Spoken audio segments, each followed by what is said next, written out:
El gran evangelista del siglo XIX, Dwight L. Moody, dijo una vez que la grandeza de un hombre no se mide por la cantidad de siervos que tiene, sino por la cantidad de personas a las que le sirve.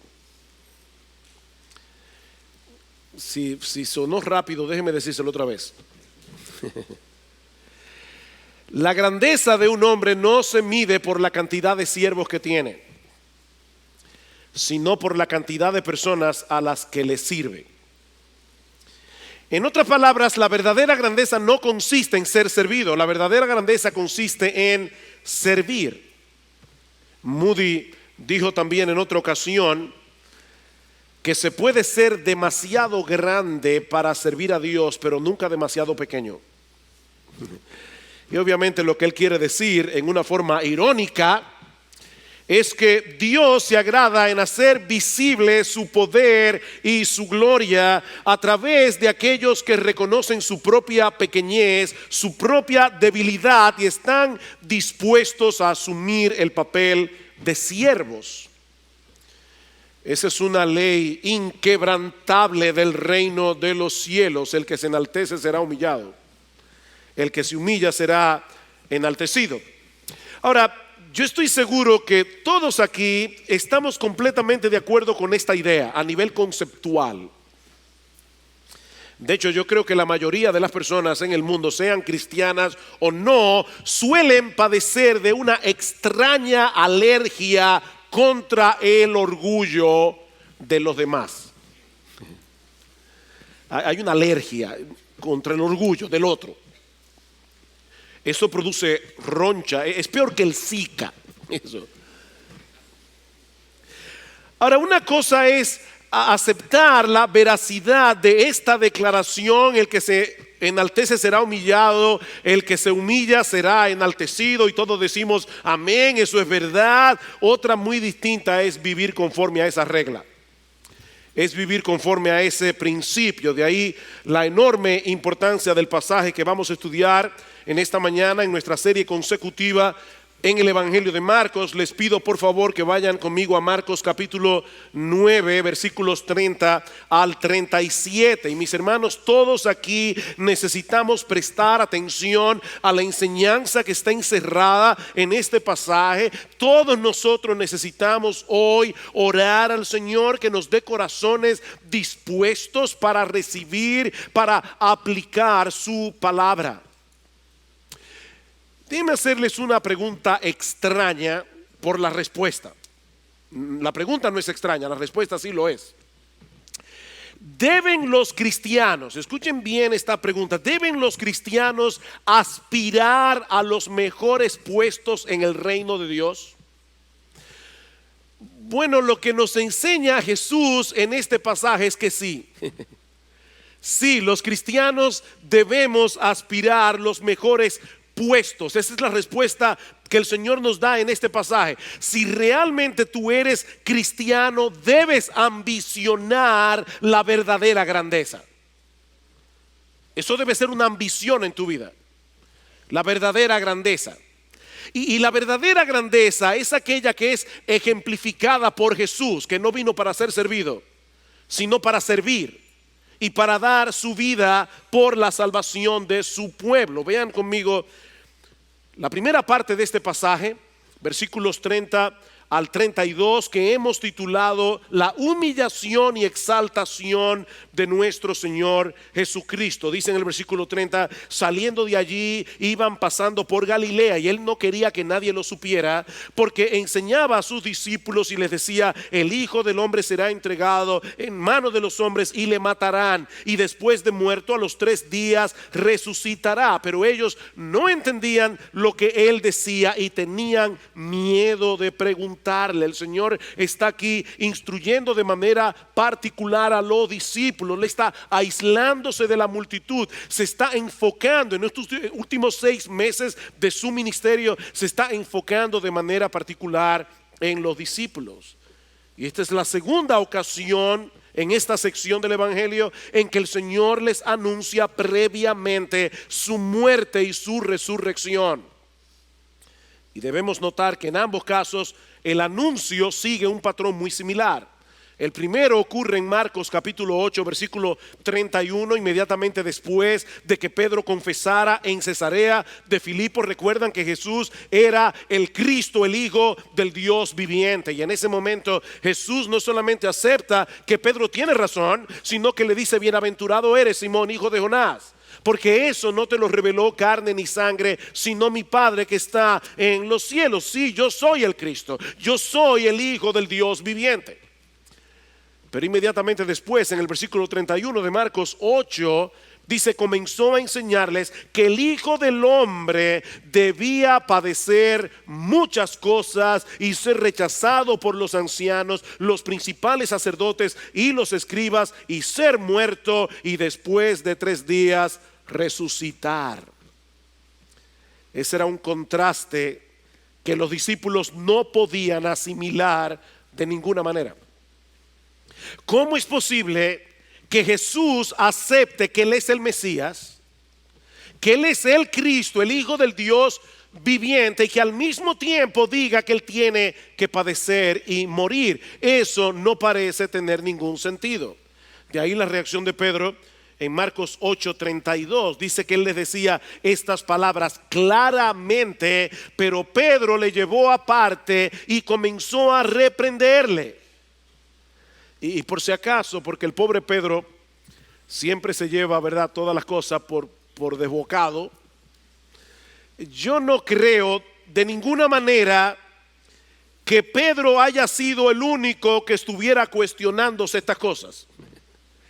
Yo no creo que él era el único que estaba confundido, o que era el único que estaba pensando que el Señor estaba diciendo algo que no tenía sentido.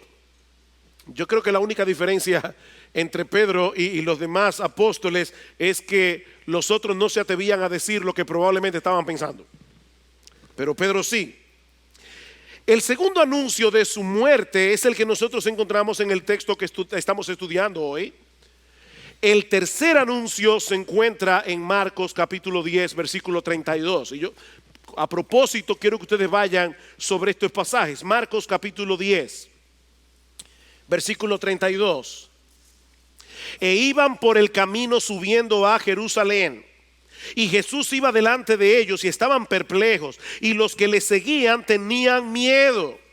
Y tomando aparte de nuevo a los 12, comenzó a decirles lo que iba a suceder. He aquí, subimos a Jerusalén, y el Hijo del Hombre será entregado a los principales sacerdotes y a los escribas, y le condenarán a muerte, y le entregarán a los gentiles, y se burlarán de él, y le escupirán, le azotarán y le matarán, y 3 días después resucitará. ¿Se dan cuenta, hermanos, cómo estos anuncios siguen el mismo patrón? Las 3 veces Jesús se refiere a sí mismo como el Hijo del Hombre. Las 3 veces menciona a los líderes de Israel como los instrumentos humanos que habrían de provocar sus sufrimientos. Las 3 veces predice que Él iba a resucitar, y las 3 veces los discípulos reaccionan de una forma inadecuada. De hecho, es en ese pasaje cuando inmediatamente después Juan y Santiago van con su mamá a pedirle a Jesús: cuando tú te sientes en tu trono de gloria, que mis 2 hijitos se sienten, una de la derecha y otra a tu izquierda. Las 3 veces los discípulos reaccionaron mal. Era difícil para ellos asimilar esto. De hecho, en el pasaje de Lucas, en el pasaje paralelo, en Lucas 9:44, Jesús les dice: haced que estas palabras penetren en vuestros oídos. Ustedes tienen que entender esto. El Hijo del Hombre tiene que pasar por la cruz antes de llegar a la gloria. El Hijo del Hombre. Ese es un detalle extremadamente importante para entender el corazón de este pasaje. ¿Por qué las 3 veces que el Señor anuncia su muerte dice el Hijo del Hombre? El Hijo del Hombre tiene que padecer, el Hijo del Hombre será entregado, el Hijo del Hombre será llevado a la cruz. ¿Quién es este Hijo del Hombre? Acompáñenme por un momento al capítulo 7 del libro de Daniel. Daniel capítulo 7. Y hermano, yo quiero ir hoy con toda mi calma, haciendo el armazón de este pasaje, Daniel capítulo 7, el cuarto profeta mayor del Antiguo Testamento. Como muchos de ustedes saben, Daniel profetizó en el tiempo en que el pueblo de Israel se encontraba cautivo en la nación de Babilonia. Y tanto en el capítulo 2 como en el capítulo 7, el Señor le revela a Daniel la sucesión de reinos que habrían de gobernar al mundo desde este punto en la historia, siglo VI antes de Cristo, hasta la llegada del Mesías. Cada uno de estos reinos en Daniel capítulo 7 es comparado con una bestia salvaje. Marcos predicó, recuerdo el domingo antes de las elecciones, creo, acerca de este texto. El imperio babilónico es como un león con alas de águila. El imperio medo-persa es comparado con un oso. El imperio griego es comparado con un leopardo. Y el imperio romano con una bestia terrible, espantosa y en gran manera fuerte, dice en el versículo 7. Estos cuatro reinos tuvieron su momento de gloria, su momento de poder, pero todos ellos terminaron derrotados. Pero entonces Daniel ve en la visión a un personaje misterioso que es señalado en el texto como un hijo del hombre que viene a la tierra a establecer un reino universal que nunca tendrá fin. Versículo 13. Daniel 7:13, seguí mirando en las visiones nocturnas y he aquí con las nubes del cielo venía uno como un hijo de hombre que se dirigió al anciano de días y fue presentado ante él y le fue dado dominio, gloria y reino para que todos los pueblos, naciones y lenguas le sirvieran. Su dominio es un dominio eterno que nunca pasará y su reino uno que no será destruido. Babilonia cayó, los medopersas cayeron, los romanos cayeron, los griegos cayeron, pero este reino, dice en Daniel capítulo 7, nunca pasará. Es un reino indestructible, es un reino universal, es un reino que nunca tendrá fin. Ahora es interesante que todos los otros reinos son comparados, como decía hace un momento, como bestias salvajes. Y yo creo que la razón para hacer esto es para señalar la naturaleza pecaminosa, violenta y algunas veces, muchas veces, irracional de los gobiernos humanos. Son bestias salvajes. Pero este monarca del versículo 13 es un hijo del hombre.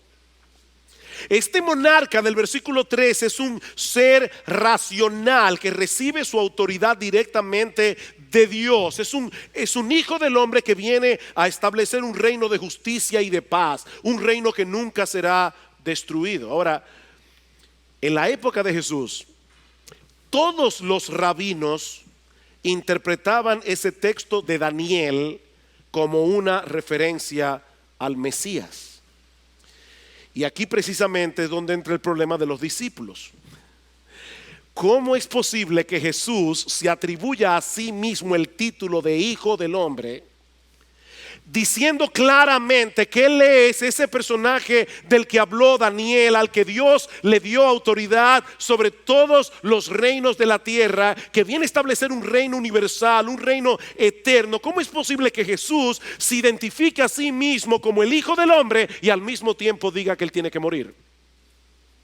Ellos no podían encajar estos dos escenarios. Si Jesús era el Hijo del Hombre, ¿cómo es posible que sea rechazado por los líderes religiosos de la nación? ¿Cómo puede ser que el Hijo del Hombre sea condenado a morir en una cruz?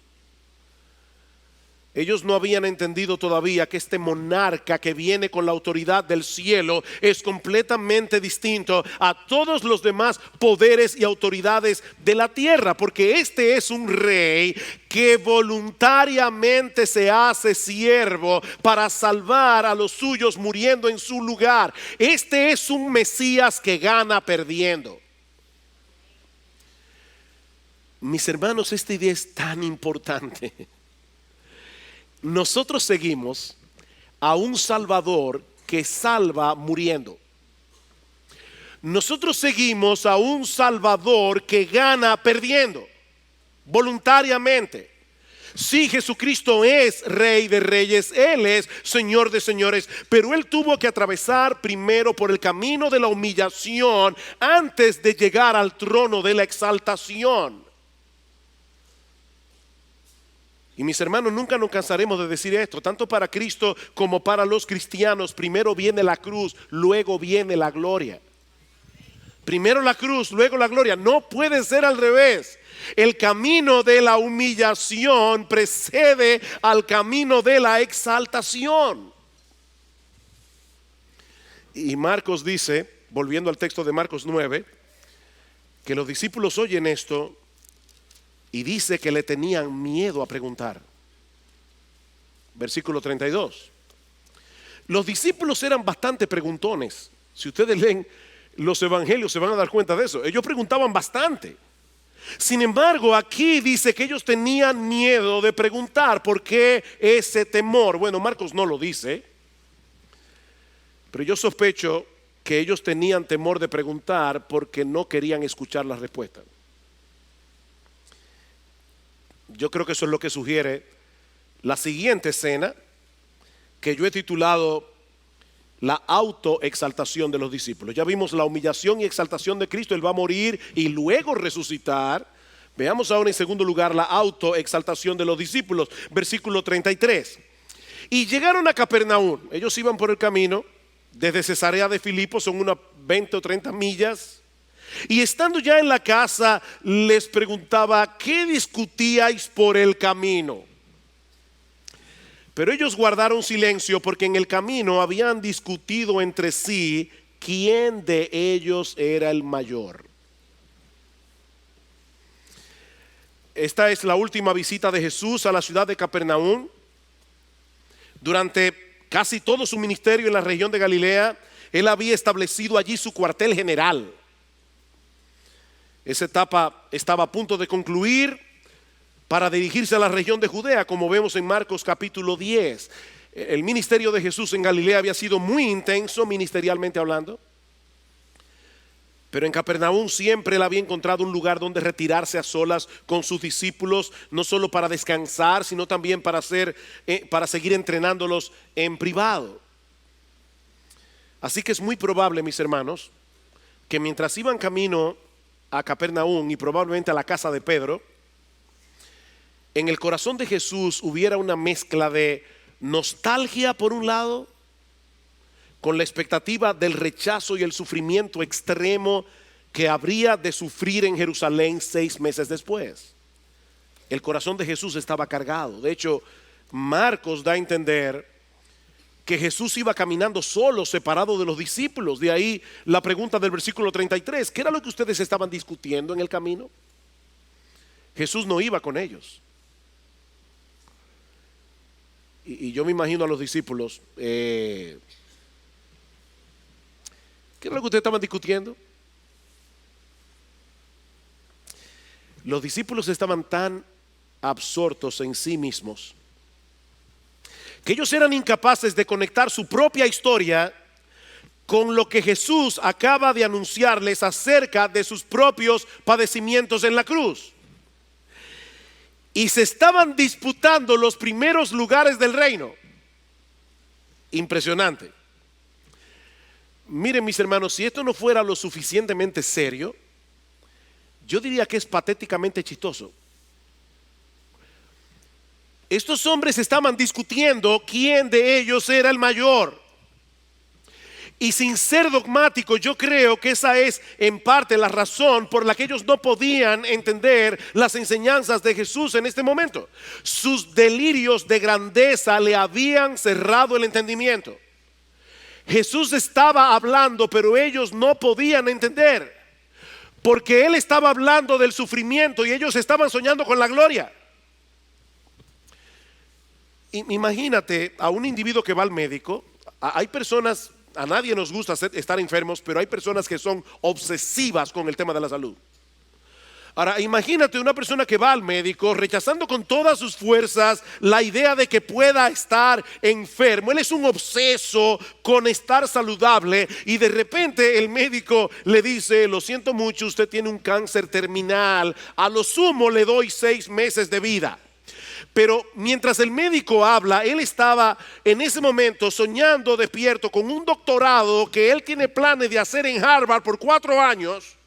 Y él no escucha lo que el médico le está diciendo. Él no puede asimilar que se está muriendo. No puede asimilar las palabras del médico porque sus planes ilusos se lo impedían.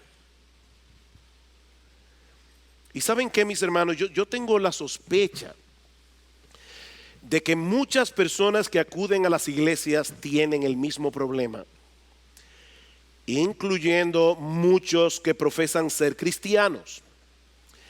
Están tan absortos en su sueño de grandeza, creyendo que son lo que no son, que son incapaces de asimilar las enseñanzas de las Escrituras sobre lo que realmente significa ser cristiano. Ellos no son capaces, de manera que al final, cuando termina el servicio de adoración, ellos se suben en el mismo trono en el que llegaron, sin ningún impacto de la palabra en sus corazones. Ustedes han visto esas personas que a veces no entienden ciertas cosas y uno dice que les pasa por encima. Fulano no entendió porque les pasó por encima. En este caso el problema es que les pasa por abajo. Estas personas están tan altas en su propia mente que las enseñanzas dirigidas al resto de los mortales no los alcanza. Su mentalidad de reyes no les permite abrazar de corazón su identidad de siervos. Su mentalidad de reyes no les permite abrazar de corazón su identidad de siervos. Ese fue el problema de los discípulos. Ellos estaban disfrutando el cargo de antemano. Jesús estaba hablando de sus sufrimientos en la cruz, pero ellos estaban soñando despierto con una oficina llena de títulos. Primer ministro de Agricultura, de Educación o yo no sé de qué. Ellos estaban soñando con la gloria, mientras Jesús hablaba de su muerte. Ahora, hermanos, si somos honestos, vamos a tener que reconocer con vergüenza que muchas veces nosotros actuamos exactamente así. La tendencia de nuestro corazón es hacia arriba, no hacia abajo. A pesar de que en el fondo de nuestros corazones nosotros sabemos que esos delirios de grandeza son pecaminosos. Tú lo sabes y yo lo sé. De hecho, noten que los discípulos se quedaron callados cuando el Señor les preguntó: ¿de qué era que ustedes estaban discutiendo? Yo creo que ese silencio es un claro síntoma de culpabilidad. En el fondo de sus corazones ellos sabían que esa discusión era pecaminosa, pero su ambición por tener preeminencia era tan fuerte que los llevó a ir en contra de la voz de sus conciencias. Mis hermanos, la soberbia es un pecado que nubla el entendimiento. La soberbia, el orgullo, el creer que tú eres lo que tú no eres, eso nubla el entendimiento. Y lo más terrible de esto es que no es fácil de detectar en nosotros mismos. Cuando son los demás los que están buscando los primeros puestos, nuestro diagnóstico es que se están sobrevalorando, ¿verdad? El problema de fulano es que tiene más alto concepto de sí que el que debe tener. Ahora, si somos nosotros los que estamos buscando los primeros puestos, es un asunto de justicia. Obviamente. Él se está sobrevalorando. Yo simplemente estoy buscando mi lugar, el que me corresponde. Ay, hermano, qué bueno que el Señor es paciente. Porque Él siguió lidiando con los discípulos. De hecho, Él sabía perfectamente de qué era que ellos estaban discutiendo. El Señor no está preguntándoles aquí porque no sabía la respuesta. De hecho, en Lucas capítulo 9, versículo 47, en el pasaje paralelo, dice que Jesús sabía lo que cada uno de ellos estaba pensando en su corazón. Él lo sabía. Así que no fue para informarse que Él hizo la pregunta, sino para tomar la ocasión y volver a instruirlos acerca de la importancia vital de la humildad en la vida cristiana. Si nosotros queremos ser útiles en el reino de Dios, mis hermanos, esto no es algo periférico. No puede haber salvación, ni puede haber crecimiento en gracia sin humildad. No puede haber salvación. Nadie se va a salvar con el ego inflado. Y no puede haber santificación sin humillarse primero. Escuchen lo que dice Isaías 66. Dice Dios: yo creé los cielos, yo creé el universo. ¿Cómo ustedes piensan hacerme una casa en la que puedan encerrarme a mí? Pero ¿saben qué? A pesar de que yo no quepo en vuestros templos, a este miraré, al que es humilde y contrito de espíritu y que tiembla ante mi palabra. Es con ese que yo tengo una íntima y deleitosa comunión. El que es humilde de espíritu. Miqueas capítulo 6 versículo 8. Él te ha declarado, oh hombre, lo que es bueno. Todos nosotros estamos orando: Señor, yo quiero saber cuál es tu voluntad en mi vida. ¿Con quién me casaré? ¿Qué estudiaré? ¿Dónde viviré? Ok, voy a ser profeta ahora. ¿Tú quieres saber la voluntad de Dios para ti? Te la voy a declarar ahora mismo. Dice Miqueas: Él te ha declarado lo que es bueno. ¿Y qué es lo que demanda el Señor de ti? Sino solo practicar la justicia, amar la misericordia y andar humildemente con Dios. Esa es proféticamente la voluntad de Dios para ti. Que practiques la justicia, que ames la misericordia y que andes humildemente con tu Dios. Efesios 4, capítulo 1, versículo 1 y 2. Pablo nos dice: yo los exhorto a que ustedes anden como es digno de vuestra vocación, con toda humildad y mansedumbre. Es ese el andar coherente con lo que tú profesas creer. Cuando tú dices yo soy cristiano, tú estás diciendo yo soy un miserable pecador que merece el infierno. Pero si eso es lo que tú eres, entonces anda con toda humildad y mansedumbre. Colosenses capítulo 3 versículo 12, Pablo dice: vestíos como escogidos de Dios. ¿Y saben cuáles son las piezas de esta vestimenta? De tierna compasión, de bondad, de humildad, de mansedumbre y de paciencia. Esa es la esencia de la vida cristiana práctica. Pero mis hermanos, esta no es una lección fácil de aprender. Esto no es fácil de aprender. De ahí la importancia de las palabras que siguen a continuación en los versículos 35 al 37 y que hemos titulado una lección sobre la verdadera grandeza en el reino. Una lección sobre la verdadera grandeza en el reino. Versículo 35. Sentándose, esa es la postura que usaban los rabinos en aquellos días cuando iban a enseñar algo serio. Sentándose, llamó a los 12 y les dijo: si alguno desea ser el primero, será el último de todos y el servidor de todos. ¿Notaron lo que yo decía en la introducción? El Señor no dice a los discípulos que ellos debían dejar de perseguir la grandeza. No, todo lo contrario. Él presupone que todo el mundo desea eso. Mis hermanos, ningún creyente debería sentirse satisfecho con la mediocridad. Ningún creyente. No es espiritual en absoluto que un verdadero cristiano se conforme con ser el peor discípulo del mundo. Eso no es espiritual.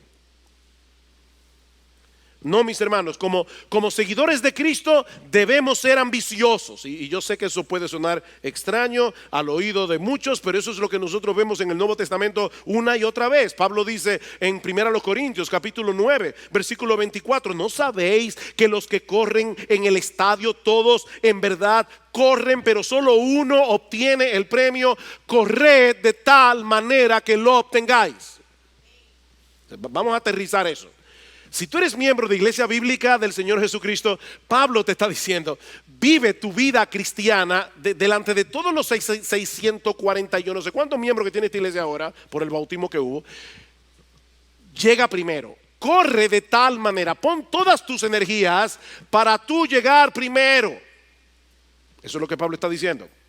No, pastor, mire, de verdad, yo soy una persona simple. Yo me conformo con terminar la carrera, aunque llegue a las 3 de la mañana y de último. No. Enfoca todas tus energías en ganar el premio, dice Pablo. Si va a haber un solo cristiano que va a recibir una corona en esta iglesia cuando lleguemos a la gloria, proponte que seas tú el que la reciba. Eso es lo que Pablo está diciendo. Corre de tal manera que obtengas el premio. No seas mediocre. Más adelante, 2 Corintios 5:9, Pablo dice que él tenía una sola ambición, y usa literalmente la palabra griega ambición. Dice, yo tengo una sola ambición: serle agradable a Jesús. Esa es mi ambición. Y en Filipenses capítulo 3, versículo 2, él dice que él seguía corriendo su carrera como alguien que sabía que no había llegado a la meta de alcanzar aquello para lo cual él había sido alcanzado por Cristo Jesús. Y Pablo dice, hermano, yo mismo no considero haberlo ya alcanzado, pero una cosa hago. No 15, no 20, no 10. Una cosa hago. Olvidando lo que queda atrás, extendiéndome a lo que está delante, yo prosigo hacia la meta para obtener el premio del supremo llamamiento de Dios en Cristo Jesús. Ese es el lenguaje de un hombre ambicioso. Y es de esa ambición de la que el Señor nos habla en este pasaje. Así que no es en tono de advertencia que nosotros debemos leer las palabras del versículo 35. O sea, Cristo no está diciendo, si alguno quiere ser el primero, lo voy a castigar poniéndolo de último. No es una advertencia, es una instrucción. ¿Tú quieres ser el primero? Ellos estaban discutiendo, ¿verdad? ¿Quién es el mayor? Imagino a Pedro. Bueno, yo estaba en el monte de la transfiguración. Yo no sé ustedes, pero yo estaba ahí.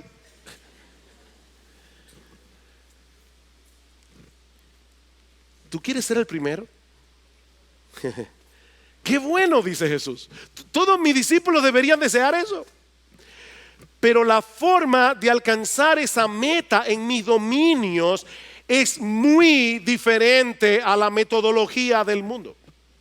Por eso alguien ha dicho que Jesús no repudia el deseo de grandeza, sino que lo redefine, lo redirige. El mundo está obsesionado con sentarse en los primeros lugares. El mundo está obsesionado con tener alta autoestima. Pero el Señor nos dice aquí que si queremos ser grandes en su reino, debemos hacer dos cosas. Oye bien, dos: procurar el último lugar de todos y ser servidor o diácono, que es la palabra griega, ser servidor de todos. Mira qué simple. Y estas dos cosas están íntimamente relacionadas entre sí. Cuando alguien procura ser el primero de la fila, es para servirse primero. Pero el Señor está diciendo aquí que lo que debes hacer es colocarte de último con la disposición de servir a los demás. Un siervo es un individuo cuya vida está dedicada a poner atención a las necesidades de los otros. Es un individuo que se coloca debajo de la autoridad de su amo para hacer su voluntad y no la suya propia. Eso es un siervo. Y ¿saben en qué, hermanos? La voluntad expresa de nuestro amo es que dediquemos nuestra vida a servir a los demás en vez de estar esperando que los demás se dediquen a servirnos. Los siervos no son meros espectadores sentados allí, ¿verdad? En palco, esperando que les sirvan. Los siervos son hacedores. Los siervos son personas que se colocan detrás para ver quiénes necesitan su ayuda. Esos son los siervos. ¿Lo han visto ustedes en las cenas? ¿Cómo están allí los mozos en la puerta mirando a ver quién necesita un vaso de agua, quién necesita más comida? Y Cristo dice: esos son los grandes en el reino de Dios. Esos son los grandes según el criterio de Dios. ¿Te parece difícil? Es difícil. Pero ¿sabes por qué es difícil? por nuestras ínfulas de grandeza. Yo sé que esta expresión no suena muy de púlpito, para nada, y menos un domingo, pero honestamente, mientras preparaba este mensaje, yo no sé cuántas veces me vino a la mente la expresión cucaracha, busca tu seto. No es muy teológico, pero tú me entiendes, ¿verdad? Tenemos ínfulas de grandeza. Déjame ponértelo de otra manera, mi hermano. Lo que el Señor está diciendo a los discípulos aquí es que sean como Él. Él no está pidiendo nada que Él no haya estado dispuesto a hacer, excepto con una diferencia, que Él es grande, tú y yo no lo somos. Él es grande. Ustedes recuerdan Juan capítulo 13, dice en Juan 13, en los versículos 3 en adelante, dice que sabiendo Jesús que el Padre le había dado todas las cosas en las manos, o sea, Él sabía que todo el universo era suyo, sabiendo Jesús que Él había salido de Dios y que Él volvía a Dios, Él tomó un manto, se lo ciñó y se puso a lavar los sucios pies de los discípulos. Y al final les dice: ustedes saben lo que yo les he hecho, ustedes me llaman maestro y señor, y decís bien, porque eso es lo que yo soy vuestro maestro, yo soy vuestro Señor. Pues si yo, el Señor y el Maestro, he lavado vuestros pies, eso es lo que ustedes deben hacer los unos con los otros. No se queden como meros oidores olvidadizos. Bienaventurados seréis si ustedes hacen lo que yo les estoy enseñando.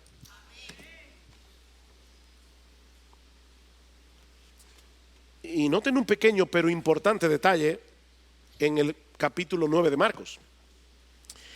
Si alguno desea ser el primero, que sea el último de todos y el servidor de todos. Ese detalle de todos es importante, porque lo que Jesús está diciendo aquí es: tú tienes que ser servidor de todos, incluyendo aquellos a quienes muy poca gente suele prestar atención. Tú tienes que ser servidor de todos, aún de aquellos que no pueden devolverte el favor. Tú tienes que ser servidor de aquellos que no tienen brillo según el criterio del mundo. De ahí la ilustración del versículo 36. Y tomando a un niño, lo puso en medio de ellos. Algunos piensan que probablemente era el hijo de Pedro, porque esta es la casa de Pedro.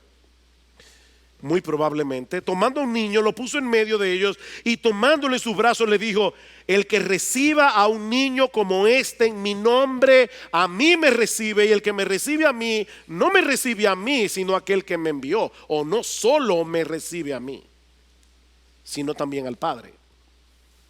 En los días de Jesús no era como ahora. Los niños pequeños ahora llaman mucho la atención, ¿verdad? En los días de Jesús no era así. En los días del Señor, los niños pequeños no eran muy tomados en cuenta. Ellos solían pasar desapercibidos en medio de un grupo de adultos, excepto para sus padres. Pero entonces Jesús toma a este niño en sus brazos, un niño pequeño, y dice a sus discípulos: todo aquel que acoja a un niño como este en mi nombre. Es decir, por el simple hecho, no es que sea un niño literal, está diciendo: todo aquel que acoja a alguien que sea como este niño en mi nombre, por el simple hecho de que me pertenece, aunque no tenga ningún brillo según el mundo, a mí me recibe. John MacArthur decía o dice: un bebé no tiene poder, un bebé no ha logrado nada, él no tiene grandeza alguna, es débil, es dependiente, es usualmente ignorado, es vulnerable, no tiene nada que ofrecer. Y ahora Jesús está diciendo: si tú recibes a un creyente solo por el hecho de creer en mí, aunque no haya logrado ninguna de las cosas que llaman la atención a las personas del mundo, si tú haces eso, me estás recibiendo a mí. Y al recibirme a mí, no solo me estás recibiendo a mí, estás recibiendo al Padre que me envió. Y esto encaja perfectamente con lo que dice el texto de Isaías que leímos hace un momento. La comunión del Señor, a este miraré, es con los que son humildes y contritos de espíritu. Y esa humildad se manifiesta sirviendo a los creyentes en Cristo simplemente porque son creyentes. Es la misma enseñanza que encontramos en Mateo 25. Jesús dice que en el día del juicio final, cuando el Señor nos llame a todos para juzgarnos, dice: el rey dirá a los de su derecha: venid, benditos de mi Padre, heredad el reino preparado para vosotros desde la fundación del mundo. ¿Y por qué? Porque tuve hambre y me disteis de comer, tuve sed y me disteis de beber, fui forastero y me recogiste, estuve desnudo y me cubriste, enfermo y me visitasteis, en la cárcel y vinisteis a mí. Y entonces los justos le responderán diciendo: Señor, ¿y cuándo te vimos hambriento y te sustentamos, o sediento y te dimos de beber? ¿Cuándo te vimos forastero y te recogimos, o desnudo y te cubrimos? ¿O cuándo te vimos enfermo o en la cárcel y vinimos a ti? Y respondiendo el rey les dirá: de cierto os digo que en cuanto lo hicisteis a uno de estos mis hermanos más pequeños, a mí me lo hicisteis. Wow, hermanos, yo creo de verdad que esto debería cambiar completamente nuestra perspectiva del servicio en la iglesia y en el reino de Dios. Y por si acaso, a las personas que nos visitan, Jesús no está enseñando aquí que por hacer eso seremos admitidos en el reino. No, porque dice que el reino fue preparado desde antes de la fundación del mundo. Lo que él está diciendo es que al haber hecho eso, nosotros mostramos la realidad de nuestra fe, al haber estado dispuestos a servir a otros en necesidad por el simple hecho de ser cristianos. Como les decía al principio, mis hermanos, esta es una lección que todos necesitamos aprender. Esta es una lección que todos necesitamos meditar profundamente. El camino para ser grandes en el reino de Dios es un camino de humillación y es un camino de servicio. Mi hermano, medita en eso. No dejes que el pecado que mora en tu corazón te robe la enseñanza de este pasaje, porque cuando termine este servicio, en unos minutos ya, tu pecaminoso corazón va a querer que tú pienses en otra cosa. Yo no quiero que tú pienses en otra cosa. Dios no quiere que tú pienses en otra cosa. Alguien dijo una vez: verdad que no es meditada, verdad que no será digerida. Todos los médicos saben aquí que cuando no digerimos un alimento, los nutrientes no se quedan en nuestro cuerpo, no nos benefician. Verdad que no es meditada, verdad que no es digerida, verdad que no es digerida, no será aprovechada. Mi amado hermano, pon el foco de este pasaje sobre tu vida y examínate a ti mismo. ¿Estás procurando activamente servir a otros en la iglesia? ¿Mantienes los ojos abiertos a las necesidades de los demás? ¿Saben que para servir a otros solo hay que tener los ojos abiertos? ¿Mantienes los ojos abiertos a las necesidades de los demás? ¿O estás demasiado concentrado en tus propias necesidades? ¿Qué tan dispuesto tú estás a salir de tu zona de comodidad, de tu zona de seguridad, por el bien de otros? No olvides que Jesús dejó su trono de gloria para venir a morir en una cruz por pecadores, como tú y como yo. ¿Estás imitando su ejemplo de una manera intencional, de una manera consciente? ¿Estás orando al Señor? De verdad, mi hermano, ¿estás orando al Señor que te ayude a vencer la tendencia de tu corazón a volverte a subir al trono del cual te apiaste cuando viniste a Cristo en arrepentimiento y fe? ¿Saben que todos nosotros andamos con una escalera y queremos volver a subir al trono otra vez? Quisiéramos desclavar los clavos en la cruz. Cristo nos dice en su palabra que nosotros estamos crucificados junto con Él. El que quiera seguirme, que tome su cruz cada día y sígame cada día. ¿Sabes por qué cada día? Porque cada día nosotros quisiéramos quitar los clavos que nos atan a la cruz. Pero Cristo dice, no, cada día vuelve a clavarte otra vez, vuelve a matar tu yo, vuelve a matar esos anhelos de grandeza, vuelve a matar esas ínfulas de creer que tú eres lo que tú no eres. Debemos orar al Señor que nos ayude a vencer esa tendencia del corazón a subirnos al trono otra vez. ¿Qué tan dispuesto estás a servir en la iglesia a aquellos que suelen ser ignorados? Los que no te pueden devolver el favor. Los que no tienen un brillo, un nombre de acuerdo al criterio del mundo. Medita en eso, mi hermano. Conversa de esto con otros al salir de aquí. No cambies el tema. Que el diablo está allí presto, como dice la parábola del sembrador, para arrancarte la semilla de la palabra. No lo dejes. Y si el Señor te muestra o ya te ha mostrado algunas áreas en este asunto en las que tú sabes que debes crecer, ampárate en la sangre de Cristo, que nos limpia de todo pecado y en dependencia del Espíritu Santo comienza a ser un hacedor de la palabra y no un oidor olvidadizo. Ampárate en la sangre de Cristo. Él perdona. Recuerden que la culpa no motiva. Él nos da la culpa simplemente para luego darnos el gozo del perdón. Y para que levantemos las manos caídas y las rodillas paralizadas y hagamos sendas derechas para nuestros pies, para que podamos seguir corriendo la carrera con los ojos puestos en Jesús. Y si tú estás aquí sin Cristo en esta mañana, yo quiero poner delante de ti una vez más las palabras del Señor en el versículo 31 de Marcos 9.